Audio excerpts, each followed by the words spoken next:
This project is one of the most important symphonic works that I have written.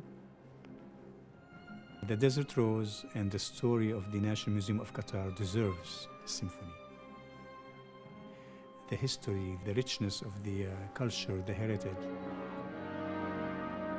You have the mangrove, the sand dunes, the turquoise waters of the Gulf, the rhythmic patterns, the dances, the people. The contrast between tradition and modernity, between sea music and land music, deserves a symphony. It's my attempt to say to the world that we are part of you and we are contributing as humans to the journey of modernity, to the journey of humanity in our Symphony for Peace.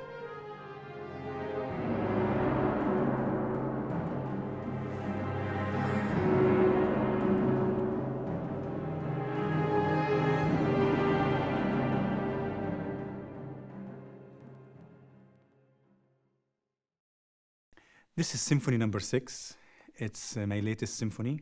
The title of it is The Desert Rose, dedicated to the people and the history of Qatar, inspired by nature's first architectural creation, which is the sand rose or the desert rose.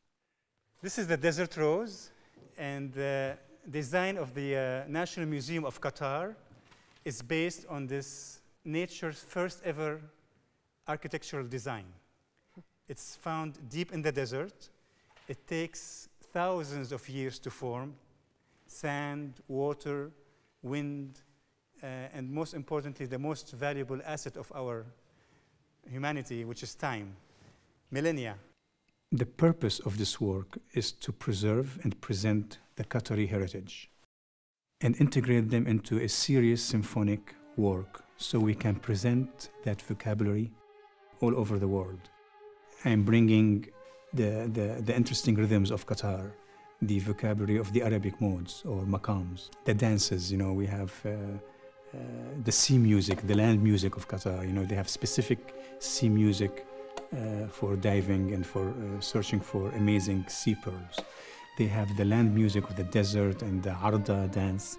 So bringing these rhythmic patterns into symphonic structure is important in my journey and into the modernity of classical music. It needs a special craftsmanship, artistic excellence, a vision, leadership to bring us all together for the creation of that moment. Maestra Marin Alsop is one of the most celebrated and renowned conductors on planet Earth today. I'm privileged and honored that she's part of this creation to bring the music of the Desert Rose to life with one of the leading orchestras in Vienna. It's 6/8, but I was going to do it in 3. I mean, until it goes into the feel.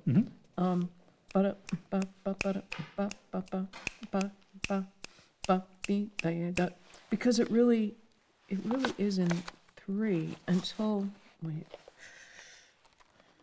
I could get, yeah, somewhere in here, like here. So stay in 3. More consistent, yeah. Something like that. We'll try it, huh? Okay. I don't know of another composer that so successfully weaves in the Arabic, particularly the folk elements. You know, what we typically, you know, when you hear music that's Arabic, you know immediately because of the scales, because of the phrasing, because of the length of the phrases.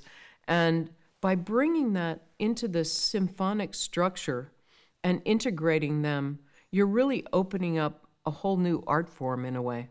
I write all the notes, hundreds of pages for every musician, and then I don't end up with music. So I need an army of musicians, a symphony, an orchestra, to actually hear it. And today is the day in Vienna. I'm gonna hear for the first time this amazing symphony.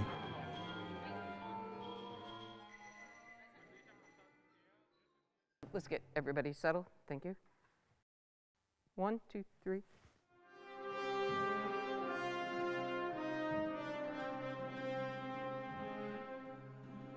I love my heritage.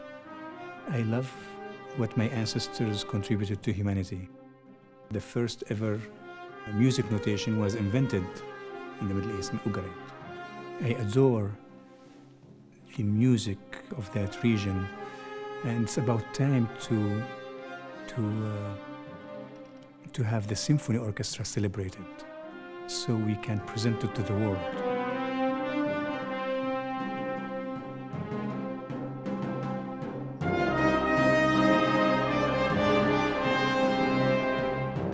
Let me make it very simple. I'm composing for 200 years from today, for the next generations of humans, of Qatari, of Arab people. And I will be gone. But those children will say, oh, here's a desert rose, here's the museum, it's a monument. Here is a folk dance from ancient Arabia or the Gulf. Here's the sea music. So to me, I'm trying to preserve and present that rich heritage through an elegant voice of symphonic music for generations to come.